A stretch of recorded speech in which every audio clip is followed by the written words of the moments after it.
Quand aussi j'ai monté ma boîte de wedding planner, c'était de me dire, moi je veux plus, en tout cas pour mes clients, voir des décos à l'ancienne. C'est-à-dire les chaises houssées, les rubans derrière les chaises, les bouquets, voilà. Alors je ne juge pas ce genre de mariage, je pense qu'il en faut pour tous les goûts, mais j'avais en tout cas à cœur d'apporter cette modernité et ce vent. Tu voulais te positionner différemment. Moi mon positionnement ça a été d'amener des choses nouvelles en Guadeloupe. Bonjour à tous et bienvenue sur le second épisode de mon podcast J'ai une idée. Aujourd'hui, j'ai le plaisir de recevoir Laura Chatin, la fondatrice de l'agence de wedding planning Unique Memories. J'ai décidé de recevoir Laura parce que je trouve qu'elle a un parcours assez atypique. En effet, elle a commencé dans l'hôtellerie de luxe pour finir par fonder sa propre agence de wedding planning tout en passant par la case voyage et la case séjour méditation avec des moines. Du coup, dans cet épisode, nous allons revenir avec elle sur son expérience au sein de l'hôtellerie de luxe et notamment comment elle a réussi à manager une équipe tout en étant la plus jeune et tout en faisant partie des premiers employés de ce nouveau palace parisien.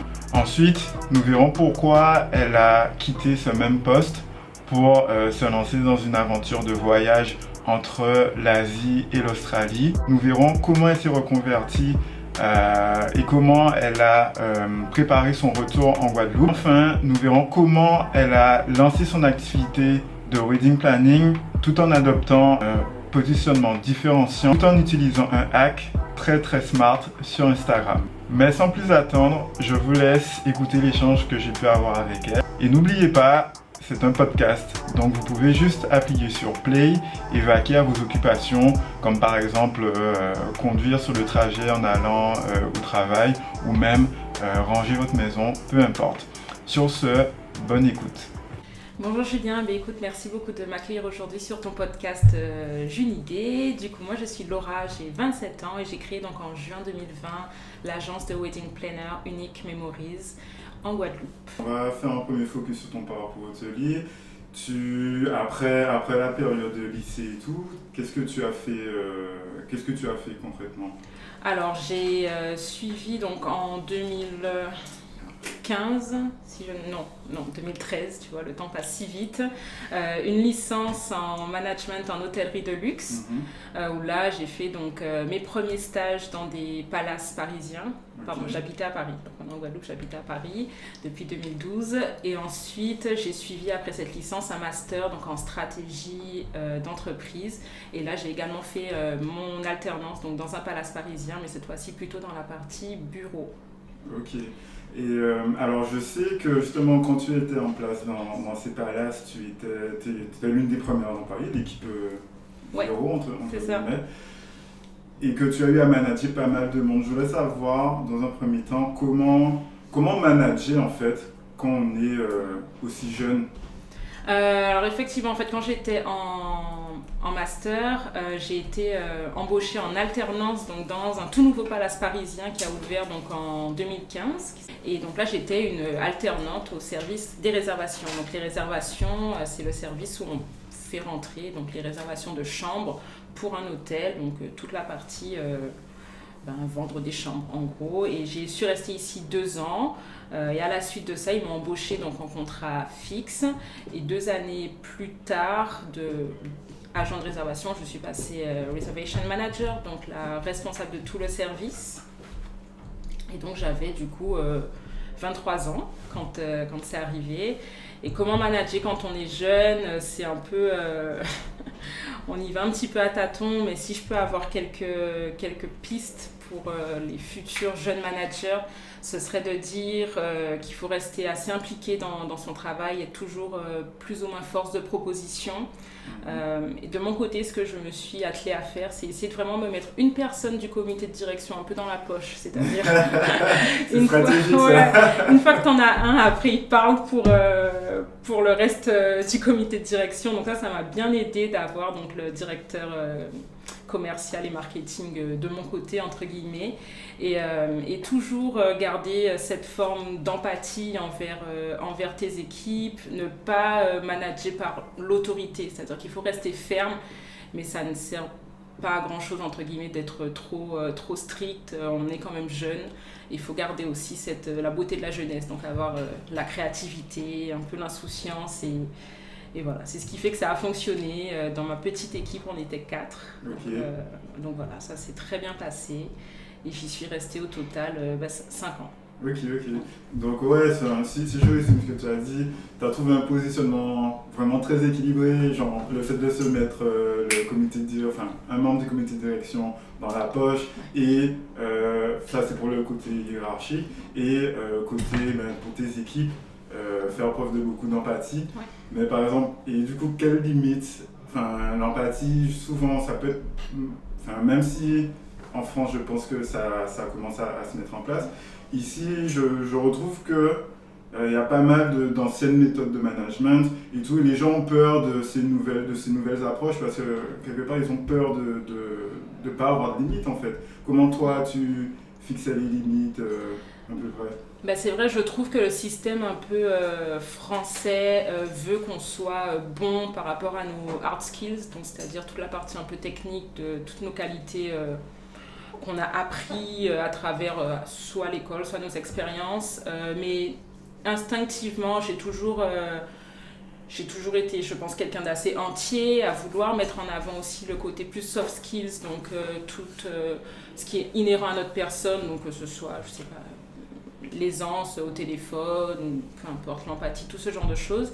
Avec une équipe assez jeune, ça peut être assez difficile dans la mesure où ton équipe peut penser que tu es un peu ton ami, puisqu'on se retrouve avec une équipe qui a le même âge que toi. Donc il faut savoir à la fois rester cool quand il le faut, mais quand il y a besoin de mettre des limites, quand il y a besoin d'être plus ferme, il faut l'être et ne pas prendre ces choses-là personnellement. Il faut essayer d'avoir un peu de recul et de rester dans le cadre professionnel dans ces moments où il faut être plus ferme. Donc ça, c'est un équilibre que tu trouves un peu avec le temps. La première fois où il faut, entre guillemets, engueuler ou reprendre une collaboratrice, c'est pas sympa, et le soir, tu rentres et tu te dis « Putain, j'ai peut-être été un peu strict », mais in fine, personne t'en veut parce que voilà, tu sais que c'est le cadre professionnel et tu reviens à ton travail. Ok. Et alors, tu avais un poste en gros, tu gérais et tu proposais des réservations.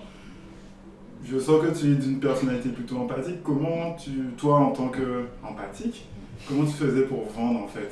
Parce que, encore une fois, moi, pendant longtemps qu'on m'a dit vendeur, business développeur, j'avais l'image du mec, du vendeur de tapis qui met le pied dans la porte bien brutal et tout.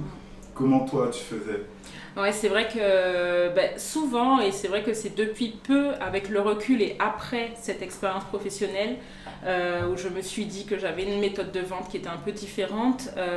Même mes collègues au service commercial, parce qu'il faut différencier dans un hôtel la vente des chambres de la vente d'événements, par exemple.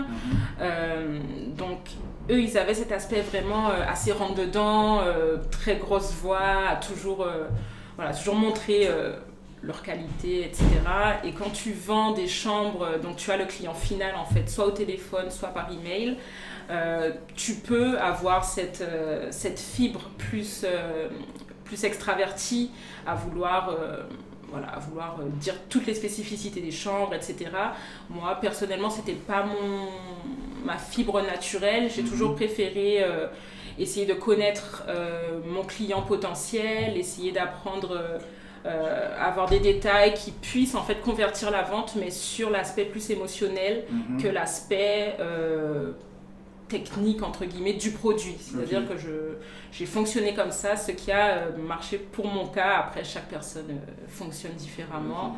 Et je n'incite pas, entre guillemets, je n'incitais pas mes collaboratrices ou quoi à agir de la même façon.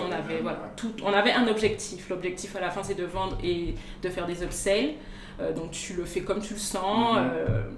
La finalité, c'est qu'il faut que ta chambre soit vendue. Ouais, c'est l'objectif, et peu importe la manière. Ouais, c'est ça. Après, excuse-moi de te couper, mais c'est vrai que certains aspects de la vente peuvent te permettre de vendre plus et plus cher. C'est-à-dire qu'en tout cas, dans ce palace-là, les clients qu'on avait, c'était pas forcément des grandes stars, mais plutôt des hommes d'affaires ou des femmes d'affaires. Et du coup, le côté émotionnel passait parfois, d'autres fois un peu moins, parce que ce sont des gens qui sont un peu pressés. Donc quand tu as, je sais pas, des familles, là tu as plus le temps de développer ça. Donc peut-être que mes clients que je convertis, ça a été plutôt du côté familial. Ouais. Et peut-être que quelqu'un qui a une vocation à être plus extraverti, etc., va plus convertir un businessman. Ok. Donc ouais, t'arrivais, toi t'étais vraiment un peu ciblé sur le côté familial et... Ouais, sans le vouloir, mais avec le recul, je pense que c'est peut-être ça. C'est hyper intéressant. Mais du coup, pourquoi, vu que ça marchait et tout, en plus on se dit Palace Parisien, à 23 ans, on y refait quoi. Ouais. Pourquoi ne pas être resté dans ce domaine, dans ce secteur? C'est vrai que ça se passait assez bien, je ne veux pas dire très bien, parce qu'il y a toujours des petites bêtes noires quand tu travailles pour quelqu'un d'autre. C'était quoi exactement? Mais je trouvais en tout cas que le salaire que j'avais ne correspondait pas premièrement à mon travail. Et deuxièmement, je ne trouvais pas qu'il y avait d'équilibre entre ce que je vendais, c'est-à-dire que je pouvais te vendre des suites à 20 000 € la nuit et tu gagnes au lieu de... Non. Ah ouais, donc tu vois, il n'y a pas trop de... Ouais, franchement, il n'y a pas trop de logique là-dedans. Mais quand tu rentres en tout cas dans le monde de l'hôtellerie, depuis que tu rentres, on te dit c'est un métier passion, c'est un métier où tu le fais pas pour l'argent, mais à la fin, tu rentres le soir, t'es fatigué, t'es crevé, tu fais des horaires vraiment extensibles. Plusieurs fois, tu finis à 22h. C'était un peu épuisant et j'aspirais à avoir encore plus de reconnaissance pour mon travail en fait. C'était surtout ça, que ce soit de façon financière ou une reconnaissance de la hiérarchie, ce genre de choses. Je trouve ça un peu incroyable ce que tu dis parce que c'est pas du tout l'image qu'on a du secteur de l'hôtellerie de luxe en fait. Moi, comme tu me dis Palace à Paris, je pense Plaza Athénée, Ritz et tout. Ouais. Et moi, grâce aux nombreux reportages dans RSP, ça, j'ai l'impression que c'est des gens qui sont hyper... qui se donnent à fond dans leur boulot, mais qui ont le retour, la compensation qu'il faut en retour. Alors, c'est vrai que le Plaza Athénée, le Ritz, le Georges V, le Bristol, tous ces grands palaces sont implantés à Paris depuis de nombreuses années. Ce sont eux les piliers du secteur palace parisien. Il y a 9 ou 11 palaces, ça a dû changer depuis que j'y étais. À Paris, et nous quand on a ouvert en 2015, on venait de s'implanter, donc on a commencé à 10 employés, donc je faisais partie de la shortlist des premiers. On a fini, quand je suis partie, on était 150, mais quand bien même tu as un investisseur qui était suisse, il a un autre palace en Suisse, donc c'est quelqu'un qui a tout de même des moyens pour faire évoluer ses entreprises. Ça restait une ouverture, et donc tu n'es pas dans un palace rentable rapidement.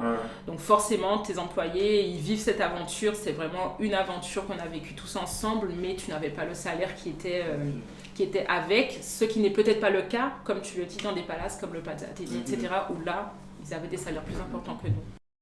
On va poursuivre, parce que je sais que le palace était un chapitre de ta vie. Qu'est-ce que tu as fait après? Du coup, j'ai démissionné, grand moment de joie. De joie. J'ai démissionné, il me semble, en septembre 2018. Et j'ai décidé de partir vivre en Australie. En tout cas, tenter l'expérience australienne pendant 1 an d'abord.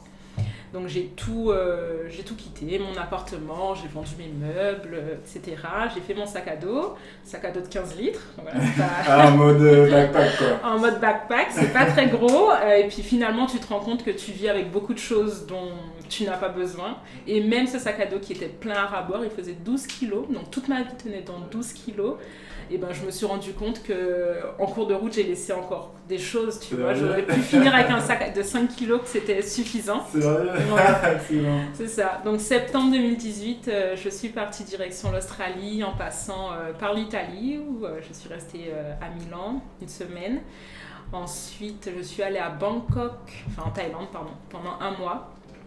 Et donc là, je fais une petite pause sur Bangkok parce qu'on a toujours ce rêve de se dire on va aller en Thaïlande, etc. Et là, tu arrives à Bangkok quand tu n'es pas allé en Asie, je précise. Et c'est un peu un choc culturel, on s'y attend pas. Il y a beaucoup de bruit, beaucoup de pollution, des voitures, la pollution sonore la pollution, comment on dit, olfactive, tout. C'était Jusqu'à vraiment... Paris. Ah non, mais Paris, c'est propre. Paris, c'est propre. Les gens sont... Ils sont polis sur la route, tu vois. Honnêtement, là, c'était vraiment un gros choc. Ah ouais, attends, Ouais. tu viens de dire qu'à Paris, les gens sont polis sur la route. Je peux te dire que oui.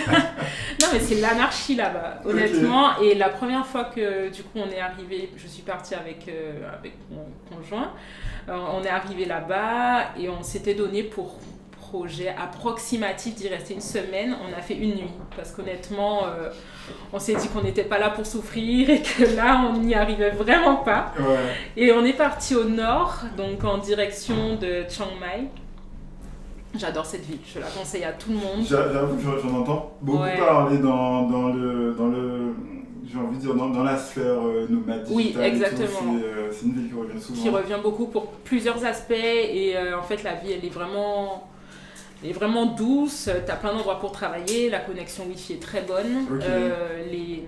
La nourriture, tout ce qui est street food, c'est vraiment pas cher.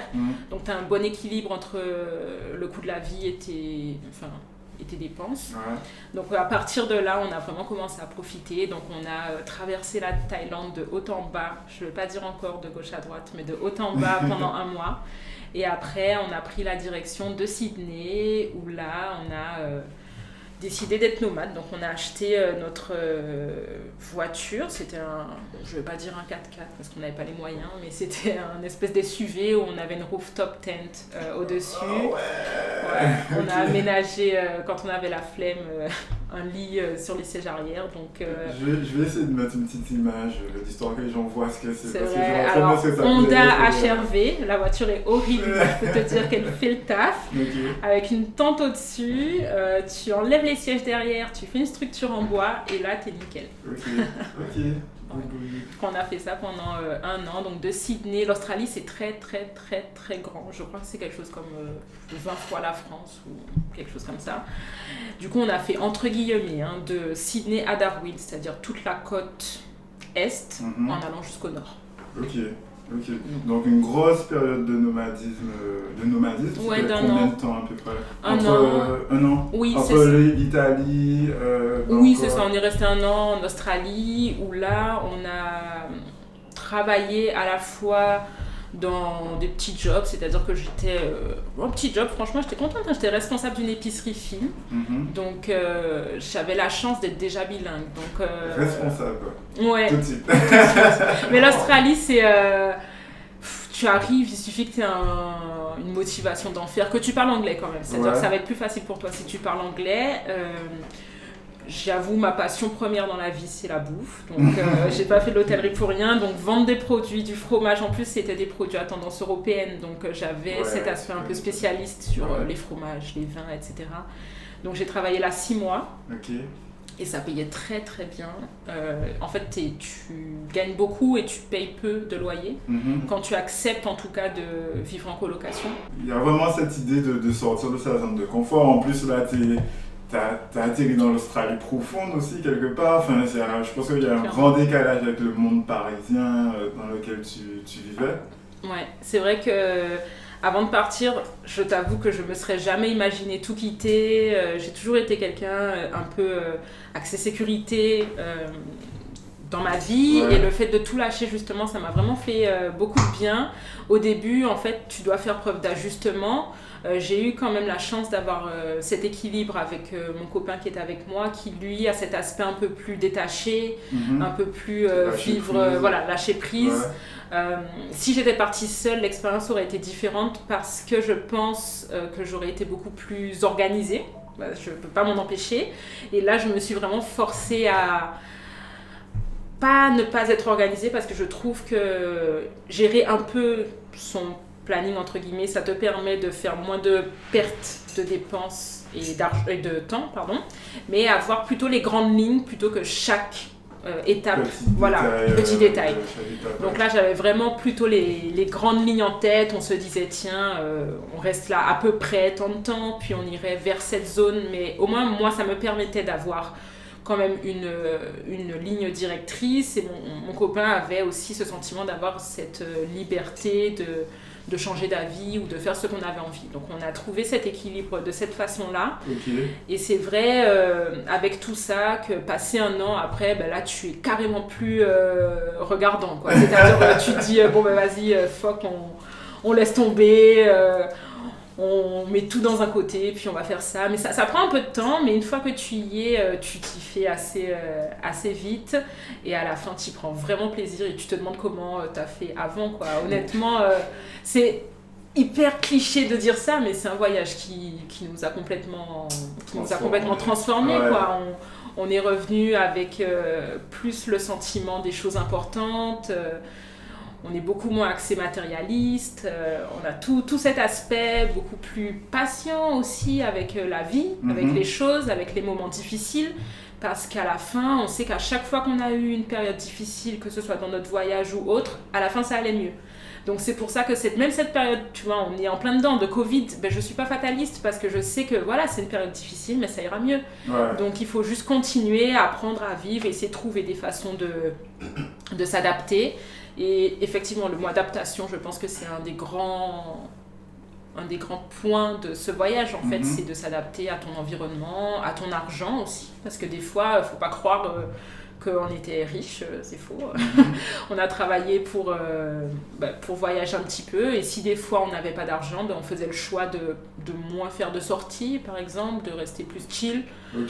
Mais pour autant, on a passé de très très bons moments, et à la fin de ce voyage, c'est vrai que quand on a senti le visa se terminer et qu'on s'est dit bon on va rentrer entre guillemets, mais on a décidé de rentrer aussi parce qu'on a senti cette pression sociale un petit peu, de se dire voilà on voyage mais qu'est-ce qu'on a de tangible pour la vie.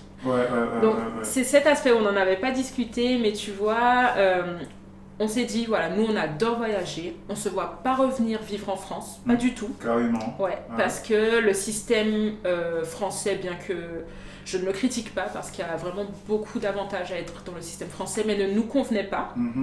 Donc on s'est dit, on aimerait bien vivre soit au Portugal, soit en Australie, tel ou tel endroit, peu importe. Mais le seul moyen pour nous de continuer de voyager, ce serait d'avoir des rentrées d'argent quand nous on est en voyage. Donc, attends, ça veut dire que là, vous travaillez, vous bougez et vous travaillez en fonction des économies que vous aviez. Voilà, c'est-à-dire une fois qu'on a travaillé et qu'on bouge, on dépense nos économies. Donc notre but pour nous, c'était de continuer d'avoir des rentrées d'argent tout en continuant de travailler. Donc on s'est dit, le seul moyen pour nous de faire ça, ce serait... Alors mon copain était dans le digital marketing, donc lui s'était dit qu'il allait commencer à vendre des formations, donc ce serait cette façon de financer un peu notre voyage, et on s'est dit quand même, l'idéal ce serait pour nous d'acheter peut-être un bien immobilier. Ça c'était l'idée initiale. Donc on s'est dit, on ne peut pas acheter de bien immobilier partout. Tu dois forcément être en France. Ouais, ce que j'avais dit. Pour avoir l'aspect banque, etc.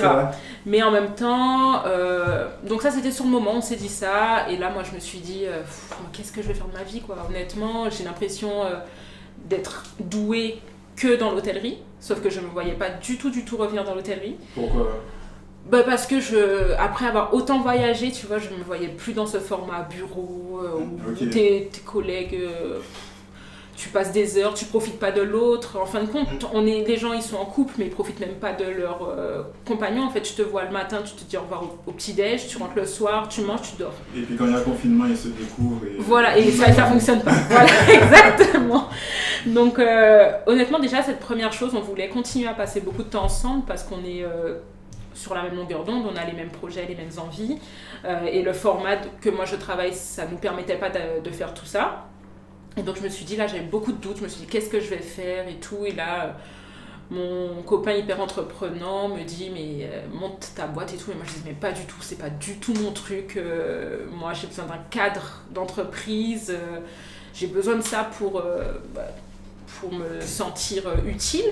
Justement, qu'est-ce qui a fait que malgré cette prise de risque, le fait que tu sois sorti de ta première zone de confort, et au final que son contact plutôt avec ton copain, vu qu'il a l'air plus entreprenant. Qu'est-ce qui fait que tu avais toujours ce petit clivage, on ne sait pas pour toi et tout?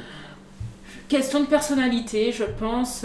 Lui a toujours eu cet aspect, il supporte pas un patron, il a besoin de faire ses propres choses. Moi, ça m'a jamais vraiment. Voilà, un peu un rebelle. Moi, ça n'a jamais été un vrai problème entre guillemets. Tu vois, le système d'entreprise et surtout quand tu as fait toute ta vie de l'hôtellerie, en fait, tu te sens un peu dans une case. Tu penses n'être capable que de ça et c'est quelque chose que j'ai gardé au fond de moi, bien que j'ai vécu d'autres expériences en Australie, etc. Mais je me suis pas dit que je pouvais faire quelque chose de complètement différent. Et au-delà de ça, c'est vraiment un secteur que j'aime. Donc, mais j'avais pas non plus envie de retourner dans une entreprise. Donc c'était un peu des doutes en fin de voyage. Et là, on s'est dit, bon, notre visa se termine. Et là, on était en septembre, du coup 2019, et les parents de mon chéri venaient en décembre pour Noël. Donc ça nous laissait septembre, octobre, novembre, 3 mois à faire quelque chose, mais pas en Australie puisqu'on n'avait plus de visa.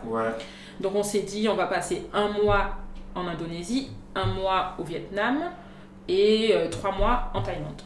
Donc on est arrivé en Indonésie, c'était vraiment top, on a fait Bali, on a fait les îles autour, etc. Et après on est allé au Vietnam et là, expérience vraiment catastrophique. Qu'est-ce qui s'est passé? Et tu vois, c'est vraiment, moi j'avais beaucoup. Alors pourquoi on a choisi le Vietnam aussi? Parce que cette histoire de digital nomade, etc. Ho Chi Minh, c'est une des super villes apparemment pour être digital nomade. Marketing Mania et à Ho Chi Minh, bref. Stan Leloup. Voilà, Stan Leloup à Ho Chi Minh. Du coup, mon chéri m'a dit, on va à Ho Chi Minh. Ok, on va à Ho Chi Minh. Sauf qu'on a choisi Ho Chi Minh aussi parce qu'on n'avait plus beaucoup d'argent et que c'était pas cher. Et pour payer encore moins cher, on s'est dit qu'on va pas être dans une idée de voyage, on va plus être là en mode on prend un appart pour 1 mois, on bosse un petit peu, on voit ce qu'on a envie de faire, etc. On arrive à Ho Chi Minh et en fait on a passé un mauvais séjour parce qu'on était dans une famille et le monsieur était un petit peu spécial et honnêtement très déplacé. Du coup moi je me suis sentie hyper mal à l'aise en tant que femme dans une ville où en plus il parle pas anglais. C'est bizarre parce que, justement, je me dis c'est une des villes les plus digital nomade friendly d'Asie et déjà qu'ils parlent pas anglais, qu'ils aient ce mode d'accueil, c'est un peu, alors je veux pas, justement, je me force à prendre ce recul pour ne pas généraliser, notre expérience n'est pas l'expérience de tout le monde. Je pense qu'on a choisi un quartier qui n'était pas le bon, donc on était dans un peu des quartiers un peu populaires de Ho Chi Minh Ville. Et en fait, du coup, personne ne parlait anglais, on n'avait pas une très bonne connexion et on s'est senti juste pas très bien, quoi. On n'a pas trouvé la nourriture exceptionnelle, etc. Mais aussi, c'est parce qu'on a fait ce choix, de rester là pendant 1 mois. Tandis qu'avant, comme je t'ai dit, tout le long du voyage, on s'est toujours dit si ça nous plaît pas, on s'en va. Sauf que là, comme on n'avait plus de sous, on s'est senti un peu trappe, tu vois, dans le truc. Et comme je dis, ce gars-là qui m'a fait des avances un peu bizarres, etc. En plus, j'habitais chez lui, donc tu vois, tu te sens un peu mal à l'aise, quoi. Le gars, tu sens qu'il a des intentions bizarres et toi, tu peux pas partir, t'as déjà payé, quoi. Enfin, tu peux, mais on n'avait pas envie de dépenser. Du coup, on a eu un peu une mauvaise expérience, mais ça nous a permis aussi de savoir ce qu'on voulait faire. On a pris le temps de bien réfléchir à notre retour au pays, un peu comme on dit. Et donc là, je me suis dit, tiens, je vais essayer de faire des visites de la Guadeloupe en mode un peu original, tu vois. Attends, pause. Là, je vais essayer de creuser un peu le sujet. Dis-moi. En tant que meuf et tout, tu étais accompagnée avec ton copain, mais est-ce que tu penses est-ce qu'il y a des moments de ton voyage où tu penses que ça aurait été différent si tu avais été une fille seule? De mon voyage global ou juste global? Non, j'ai pas senti que j'aurais eu une expérience différente si j'avais été une femme seule. Pourquoi je te dis ça? Parce que une de mes meilleures amies, c'est elle qui m'a demandé de venir en Australie et elle a passé un voyage d'1 an en Amérique du Sud seule et 1 an en Australie seule et elle a eu une expérience hyper positive. Et je pars du principe qu'on attire les choses auxquelles on pense. Donc si tu commences à penser au négatif, le négatif va t'arriver. Donc comme j'ai cet esprit un petit peu de me dire que ça va, entre guillemets, je vois pas dans quelle mesure, en tout cas jusqu'à cette expérience au Vietnam, dans quelle mesure mon voyage aurait pu être différent si j'avais été une femme seule. Je pense que je me serais entourée d'amis, ou je sais pas si j'aurais voyagé seule, c'est-à-dire toute seule dans ma voiture, etc. Ouais, tu aurais rencontré du monde sur le chemin. Ouais, je pense en tout cas, où j'aurais été aussi peut-être plus vigilante, tu vois, c'est-à-dire il y a une route en Australie qui s'appelle... La route 666. Non, c'est même pas celle-là, c'est... Bon, je sais plus, ça n'a pas d'importance, mais c'est celle qui relie Townsville jusqu'à Darwin. Et donc c'est dans la campagne australienne. Et là, c'est la route qui est réputée pour avoir des meurtres et des viols, tu vois. Donc cette route, typiquement, je l'aurais pas prise, quoi. Ouais, ok. Bon, j'aurais été peut-être plus vigilante, mais bon, après, tant que tu l'as pas vécu, je peux pas dire avec des si, voilà. Mais c'est vrai, par contre, qu'au Vietnam, je me suis vraiment sentie mal. Les gars te regardent, ils t'interpellent. Je sais pas si c'est aussi parce que je suis métisse, que j'ai le touffe. Enfin, ouais, il y a peut-être plein de choses qui ouais, c'est ça, toutes ces choses, ouais, ils étaient étonnés de voir quelqu'un de différent. C'est différent des Européens. Voilà, c'est ça. Donc c'était entre, ils ont peut-être l'habitude de voir des blancs entre guillemets, là ils voient quelqu'un de métis. Je sais pas, en tout cas je me suis pas sentie très bien, mais je généralise pas parce que je sais que plein de personnes ont eu des séjours exceptionnel au Vietnam et j'y retournerai, honnêtement, j'y retournerai pour voir autre chose, pour pas me fier uniquement à cet avis-là, d'autant plus que comme je t'ai dit au début, on est allé à Bangkok et que Bangkok on n'a vraiment pas du tout aimé, mais en fait on s'est dit tiens on va rester un mois à Bangkok après cette expérience au Vietnam et là on a adoré. Mais parce qu'après tu vois on a fait 3 mois total en Asie, tu as plus ce choc culturel et tu commences à voir au-delà des défauts de la ville. Et donc on a vraiment commencé à apprécier la vie en Thaïlande et c'est devenu vraiment notre pays préféré. Et là on a décidé de faire une retraite méditative pour nous recentrer avant de revenir en Guadeloupe. C'est excellent ça. C'est excellent. Donc c'est ça. Et ce qui est fou en plus c'est que tu vois le mot retraite vipassana c'est ultra spécifique comme mot-clé, si tu veux. Et moi, j'avais regardé ça de mon côté, et sans le savoir, mon copain avait aussi regardé ça de son côté. Et un jour, je lui dis, tiens, ça te dirait qu'on fasse une retraite vipassana? Il me dit, mais ouais, j'ai pensé exactement à la même chose il y a peu de temps. Et donc, comme on était tous les deux d'accord, on a cherché à faire cette retraite vipassana qu'on avait entendu parler, peut-être chacun de notre côté, dans des podcasts. Je crois que j'en ai entendu parler sur le podcast À travers les frontières. Et du coup, je me suis dit, ah tiens, ça paraît super bien. Moi, j'en avais entendu parler à travers un youtubeur qui s'appelle Sirius North. Et ouais, il avait passé 1 ou 3 mois, pareil, et tout. Et Total Déconnexion, il en a fait une vidéo et j'ai trouvé ça excellent, ça m'a vendu du rêve. Mais c'est vrai que je voyais ça comme une expérience que je ferais quand j'aurais 35-40 ans, vraiment après avoir charbonné, prendre du recul un peu, me couper. Ben, je te conseille justement de le faire maintenant. C'est le moment où tu as besoin que ton esprit soit le plus alerte, c'est en ce moment, c'est-à-dire que tu as besoin de prendre des décisions, d'être productif peut-être. Et pour tout ça, il faut arriver à te trouver toi. Et du coup, le plus tôt, je pense, c'est le mieux. Enfin, en tout cas, il n'y a pas d'âge. C'est clair. Pour rebondir sur ce que tu dis, justement, c'est que durant cette année, j'ai clairement pu identifier les phases où des fois je sature avec les gens en fait. Et quand c'est comme ça, j'ai tendance à m'isoler. Et même là, je pense que je vais faire quelque chose qui se rapproche de ça. Je vais un peu partir loin de tout, entre guillemets. Mais je pense que c'est hyper important de pouvoir savoir dans quelle phase tu te situes, si tu peux continuer à être dans la foule, dans le bruit, ou des fois, il faut que tu prennes du retrait pour te recentrer sur toi-même, quoi. Non, mais c'est ce que ça nous a beaucoup apporté, c'est vraiment cet équilibre, en fait. C'est tout, pour moi, le but de cette aventure, c'était un peu de trouver une façon d'être un peu plus équilibré. Et du coup, normalement, la retraite Vipassana classique, c'est quelque chose qui est gratuit. Donc, tu vas sur le site qui s'appelle, pour ceux qui sont intéressés, dhamma.org, donc dhamma.org. Et donc, sur ce site, tu as tous les lieux où il y a des retraites Vipassana dans le monde entier. Et tu as des retraites de 10 jours à plus pour les débutants ou les plus avertis, en tout cas. Sauf que ça a tellement de succès que c'est booké honnêtement 6 mois à 1 an à l'avance. Ah ouais, ok. Donc on s'est dit, en fait tu payes pas et tu vas faire une expérience de ouf, donc c'est juste trop bien quoi.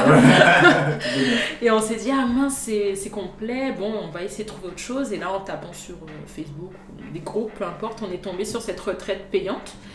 Et c'était du coup une semaine, c'était 150 € je crois la semaine, logé, nourri avec toute la retraite. On s'est dit pour ce prix-là, ça nous dérange pas du tout de vivre une expérience exceptionnelle. Donc on s'est inscrit et c'était à Bangkok. Et en fin de compte, pour expliquer un petit peu, la retraite Vipassana, donc c'est une retraite méditative silencieuse de 7 jours. Okay. Donc où tu n'as pas du tout le droit ni de parler, ni de lire, ni de croiser les yeux de ton voisin. Ok, ni de lire. Ouais, t'as pas le droit de lire, donc évidemment pas de téléphone, pas de livre, rien. Okay. Le but c'est pas de te disperser. Ouais. En fait, on a souvent tendance à penser dans la société actuelle qu'il faut être toujours occupé, garder l'esprit occupé, tandis que là le but c'est pas du tout ça. Et même maintenant mon objectif dans la vie c'est presque de pas avoir l'esprit toujours occupé en fait. On pense à tort que c'est quelque chose de mal, tandis que ça fait beaucoup de bien de libérer un peu toutes ces pensées qui nous polluent un petit peu l'esprit. Et du coup, c'est une retraite en plus en jeûne, en jeûne intermittent, c'est-à-dire qu'on mange uniquement de 7h à 11h. Donc à passer 11h, on mange plus jusqu'au lendemain matin, 7h. Ouais, c'est ça. Moi, je mange toutes les 2 ou 3 heures.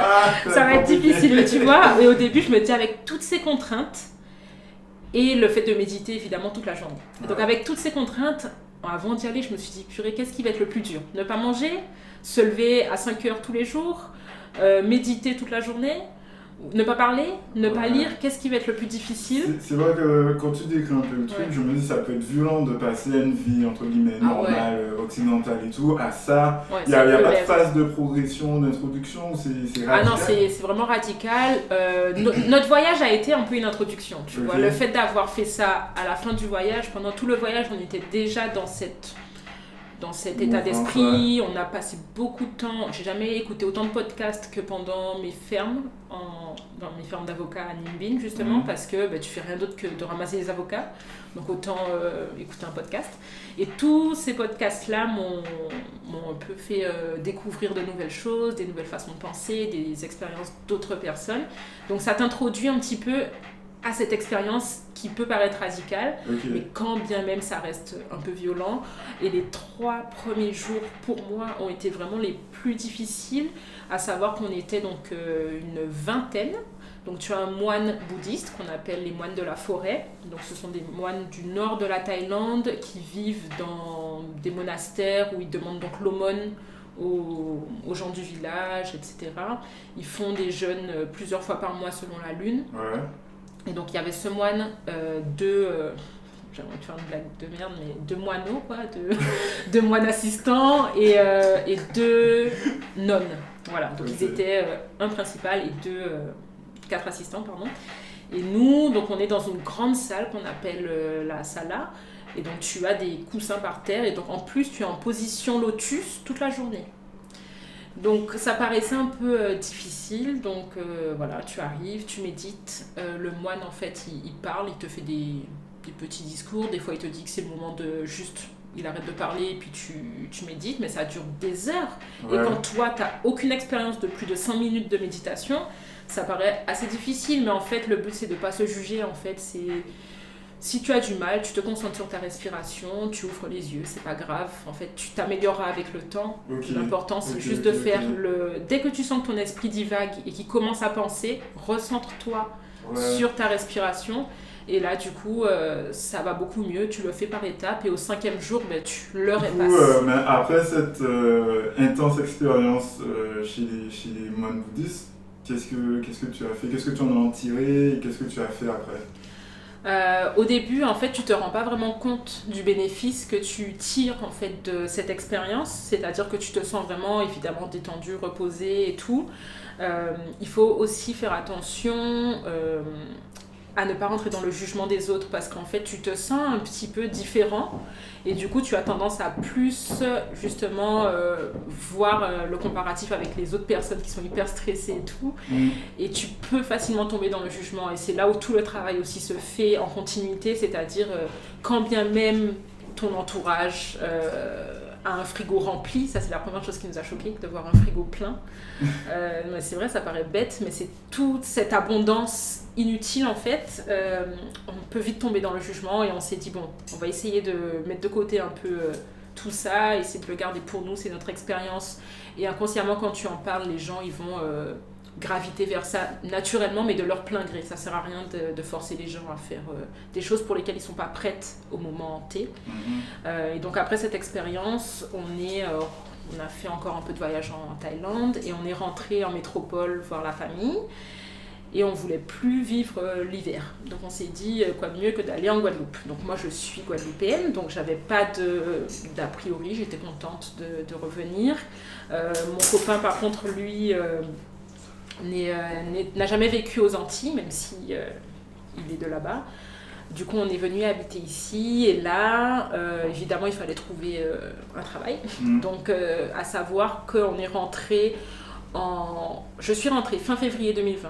Le confinement était en mars 2020. C'est ça. Et du coup, je me suis dit, j'aimerais bien trouver un boulot pour avoir des sous, tout simplement. Donc, c'était plus l'aspect un peu vital de la chose. Et j'avais quand même envie de faire quelque chose qui me plaisait. Donc là, j'ai vu une offre dans un hôtel. C'était une offre d'assistante responsable événementielle. Et je me suis dit, c'est pas mal, sachant que j'avais déjà vu par le passé des offres de wedding planner à Tahiti. Mais je voulais pas du tout aller habiter à Tahiti parce que c'est trop excentré, tout simplement. Du coup, j'ai vu cette offre, je suis allée à l'entretien. Je rencontre une première personne avec qui le courant est plutôt bien passé, honnêtement, jusqu'à évidemment qu'on m'annonce le salaire, où là j'étais plus que choquée. C'était encore moins bien payé. Ah oui, j'ai dit, mais comment un poste avec autant de responsabilités quand même, tu vois, tu gères les événements, les mariages, tu gères... j'étais vraiment choquée et j'ai dit mais moi je peux pas accepter quelque chose qui soit moins que mon précédent salaire en France parce que je compare même pas avec l'Australie parce que là il serait en faillite quoi. Et du coup elle me dit écoutez vous venez d'arriver. J'ai dit mais c'est pas question de venir d'arriver, c'est question de compétences, tu vois.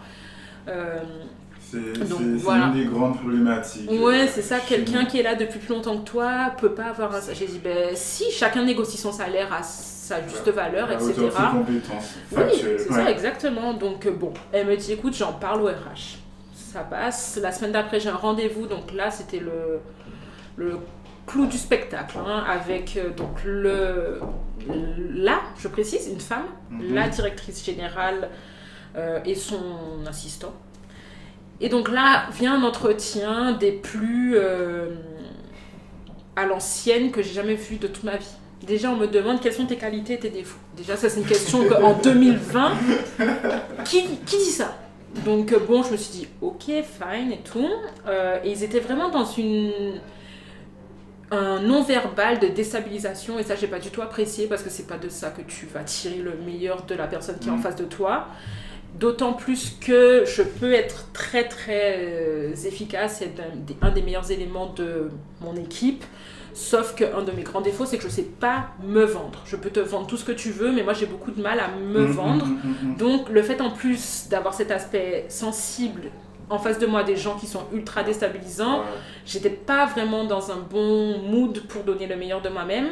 Et le clou du spectacle vient quand, alors à savoir que j'ai donc 27 ans, la directrice me demande, vous comptez pas me pondre un enfant dans l'année? Wow. Donc là, je lui ai demandé, est-ce que si j'étais un homme, elle m'aurait demandé la même chose, et qu'on était en 2020 et que ce genre de choses discriminatoires ne pouvaient pas être dites tout simplement. À la rigueur, tu le penses, tu fais ce que tu veux, mais tu peux pas dire ça à quelqu'un. Et encore une fois, là, je me suis dit, là, j'ai fini mon entretien et je me suis dit, ok, fine, c'est tout ce que je veux pas en fait. Je viens pas de vivre 2 ans de ouf pour ça en fait. J'ai dit, honnêtement, je préfère toucher le chômage, honnêtement, que de travailler, déjà pour 1500 € brut, en plus avec des cons. Donc j'ai dit honnêtement, c'est pas du tout, oui, la fame de l'entreprise. Je m'en fiche complètement. Mon bonheur est plus important que de faire 1500 euros. Et donc là, je me suis dit, tant pis, tu vois. Et honnêtement, là, c'est une des bonnes choses qui m'est arrivée dans ma vie. Et je suis désolée pour tous les autres, mais le confinement est arrivé. Et donc là, le confinement, ça me permet quoi? Ça me permet de à nouveau me recentrer, à nouveau être seule face à moi avec mon copain. C'est dans le même cadre un peu que quand on était en Australie et dans ce voyage. Et là, il me dit, donc lui s'est reconverti. Il se reconvertit donc de digital marketing à tatoueur. Et comment il l'a fait, c'est que quand il était à Paris en janvier, il a suivi une formation avec le CIF. Je sais, non, c'est quoi le... Oui, ça doit être ça. Au CPF, exactement, avec le CPF. Et je dis, tiens, moi qui bossais toute ma vie, je dois bien avoir un CPF quelque part, tu vois. Et donc là, tout hasard, tu vois, je vais CPF et je vois que j'ai, je crois, 10 000 euros dessus.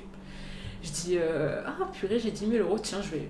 Et là, je commence à scroll, voir ce qu'ils ont comme formation. Et là, je vois bingo, formation, wedding planner. Je me dis, tiens, ça peut me plaire, cette histoire et tout. Et donc, c'était une formation en 6 mois que j'ai du coup bouclée en 1 mois, parce que j'avais que ça à faire. Ouais. Donc, j'ai été diplômée en 1 mois à distance pendant le confinement. Et là, grâce aux skills, comment on dit skills, aux compétences techniques de mon copain dans le digital marketing, il a pu me créer un site hyper bien et m'a donné beaucoup de conseils sur comment communiquer, comment améliorer mon SEO, toutes ces choses-là. C'est quoi le nom de ton site? C'est unique au singulier, UNIQUE, Memories en anglais, donc IES à la fin, .fr. N'hésitez pas à aller faire un tour. Merci. Et du coup, j'ai créé ce site-là et je me suis dit que j'allais faire un compte Instagram. Et quand on était au Vietnam, la partie justement où on ne savait plus trop quoi faire, mon copain m'a dit, écoute, fais un Instagram et crée une communauté sur la bouffe. Et il me dit, cette communauté-là te servira par la suite. Ouais. Donc j'ai fait quoi? J'ai fait un Instagram de bouffe, quoi, tout simplement, avec des recettes et tout, parce que c'est ce que j'aime. Et j'avais déjà, je crois, 1500 abonnés. Et qu'est-ce que j'ai fait quand j'ai créé Unique Memories? J'ai changé de nom, j'ai supprimé les posts, j'ai gardé pour avoir plus de crédibilité, ce nombre d'abonnés qui en fin de compte n'était pas du tout une audience ciblée, mais aux yeux de mes potentiels clients, ça fait une bonne base pour avoir de nouveaux abonnés. Et donc j'ai créé une super communication sur les réseaux. Excellent, je vous recommande vraiment d'aller jeter un coup d'œil à ce compte Instagram, il est excellent. Merci beaucoup. Et du coup, donc voilà comment tout a commencé et j'ai eu de la chance, c'est que mes cousins se marient l'année prochaine. Enfin, c'était cette année, mais du coup, c'est l'année prochaine. Et ils m'ont dit, tiens, on t'embauche pour ton premier mariage. Et de fil en aiguille, de communication en communication, j'ai eu mes premiers clients. Et c'était vraiment assez inattendu, la rapidité à laquelle j'ai eu des clients et à laquelle j'ai fait mon premier mariage, mon premier shooting, etc. Ok.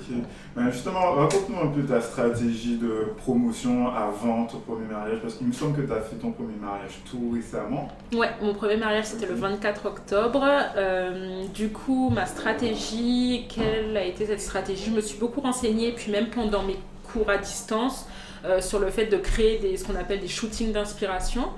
Donc l'idée c'est de mettre en scène un faux mariage pour montrer tes capacités dans la décoration, dans l'organisation, te créer un réseau de prestataires, etc. C'est vrai que pendant ce confinement, j'ai pris beaucoup le temps de faire une liste assez complète des prestataires dans tout secteur confondu. Ok, donc tu avais déjà fait un peu de repérage. Oui, exactement. Des fleuristes, des traiteurs, des DJ, etc. Je m'étais fait une bonne base de données. Et bizarrement, cette année, j'ai jamais fait autant de rencontres, de fortes rencontres. Et sur les réseaux sociaux, j'ai rencontré, tout le monde me disait, tu rencontres, je sais pas moi, ton copain, des amis sur Instagram. J'ai dit, mais qui fait ça, quoi? Qui crée des liens via Instagram? Et puis j'ai rencontré maintenant une de mes meilleures copines, donc, qui est Camille Brignol, donc, qui est une super photographe, sur Instagram, et on a eu tout de suite une énergie similaire. à s'entendre vraiment de façon assez folle. Et donc quand elle m'a annoncé qu'elle arrivait en Guadeloupe, on s'est rencontrés et là ça a tout de suite matché entre nous. Et du coup on a décidé de s'associer toutes les deux pour créer notre premier shooting. Et l'idée, quand aussi j'ai monté ma boîte de wedding planner, c'était de me dire, moi je veux plus, en tout cas pour mes clients, voir des décos à l'ancienne, c'est-à-dire les chaises houssées, les rubans derrière les chaises, les bouquets, voilà.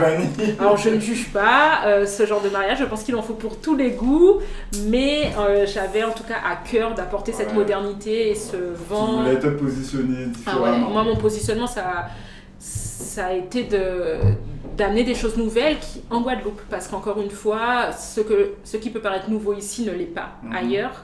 Mais en tout cas, ce que j'aime et ce que j'ai proposé donc à mon auditoire, mon audience, pardon, c'était des schémas, des idées assez nouvelles, et c'est ce qui a beaucoup plu en fait, c'est de ne pas faire entre guillemets comme tout le monde, d'assumer ce côté plus moderne, etc. Et ça m'a amené donc de nouveaux clients, et ce shooting donc qui a été un vrai succès. On a aussi fait appel à un modèle qui avait 20 000 abonnés, donc ça nous a bien aidé d'avoir la publicité grâce à elle. Donc toutes ces choses-là ont amené à de nouveaux contrats, etc. Donc là, je suis en plein dans mon rush, mais tu vois, même si mon entreprise vient de décoller et que je suis débordée, je me force à prendre du temps aussi de pause. Je ne m'en veux pas si je prends une pause de 3 jours par exemple, et je ne m'en veux pas non plus si je bosse de 5h à 22h. Mais comment tu fais justement pour ne pas avoir de remords, ne pas t'en vouloir par rapport à ça? C'est un peu difficile, mais c'est toute mon année avant qui m'a montré en fait que ça servait à rien, parce que quand tu as la tête dans le guidon, tu réfléchis plus correctement, tu n'es plus aussi créatif, et le fait de faire une pause, à chaque fois que j'ai fait une pause, aussi longue ou courte soit-elle, ça allait mieux après. Donc là, tu vois, ce qui m'a forcé aussi, c'est quand j'ai eu le Covid, tu vois, il y a à peu près 1 mois, j'ai été clouée au lit pendant une semaine, et là tu te dis mince, tu vois, je pourrais prendre le temps mais j'arrivais pas, tu vois, t'as pas la force pour faire quoi que ce soit. Et une fois que c'était fini, mais là j'étais une tornade quoi, j'ai vraiment envoyé beaucoup de contenu, j'ai eu de nouveaux contrats, toutes ces choses-là, en gardant ce côté un peu positif, pas défaitiste, ça t'amène à toujours de bonnes choses. Et du coup, ce sera peut-être ma dernière question, comment tu vois l'avenir du coup, par rapport à... T'as une année riche en fait, hein. Ouais. Si j'ai bien compris, il y a 1 an, t'étais encore en Asie et tout. Comment tu vois l'avenir par rapport à tout ça? Je sais pas si je peux le dire, je sais pas quand est-ce que ton podcast sortira, mais là je me rends compte que j'ai besoin de voyager à nouveau, et j'ai pas du tout cette attache à une entreprise. C'est-à-dire que mon entreprise, je l'ai montée maintenant, tant pis, je peux la remontrer dans 5 ans, je peux faire autre chose dans 5 ans, mais là je pense que le fait d'être wedding planner, ça m'oblige à me projeter au moins sur 1 an. Donc là je sais que mon année 2021 elle est full mariage, donc je pourrais pas voyager comme j'en aurais envie l'année prochaine. Mon but serait de trouver un juste équilibre entre voyager et travailler. Donc je réfléchis encore à comment allier tout ça, c'est-à-dire peut-être voyager 6 mois dans l'année, faire des mariages 6 mois, ou pas du tout, peut-être que ça fonctionnera pas, mais je commence à me poser la question. Surtout que là, j'ai un grand projet de voyage pour 2022. Donc là, je ne prends pas de mariage sur 2022 puisque c'est une exclusivité. Papa et maman, si vous m'écoutez, ne m'en voulez pas, n'ayez pas peur. Mais on prévoit d'aller en Asie centrale, donc au Kyrgyzstan, ainsi qu'au Pakistan et en Inde, en 4x4 en 2022. Donc ce serait notre but, et de finir en Inde, donc, qui est le pays des retraites, de la méditation, tout ça. Donc c'est notre but. Voilà. Donc pas de mariage pour 2022, c'est pas grave. Fine. C'est cool, fin du moment, c'est accepté. Je pense que ça met trop qu'avec ça. Ouais, mais voilà, moi j'ai pas de... Comme je t'ai dit, tu vois, ça me dérange pas de me dire, tiens... j'ai créé mon entreprise et puis il va falloir que je l'abandonne, non. Voilà, on arrive sur la fin. Si tu es encore là, c'est que tu as sûrement apprécié cet épisode. N'hésite pas à me le faire savoir en mettant un like. D'autres épisodes arrivent bientôt, donc abonne-toi. Et d'ici là, je te dis à la prochaine fois.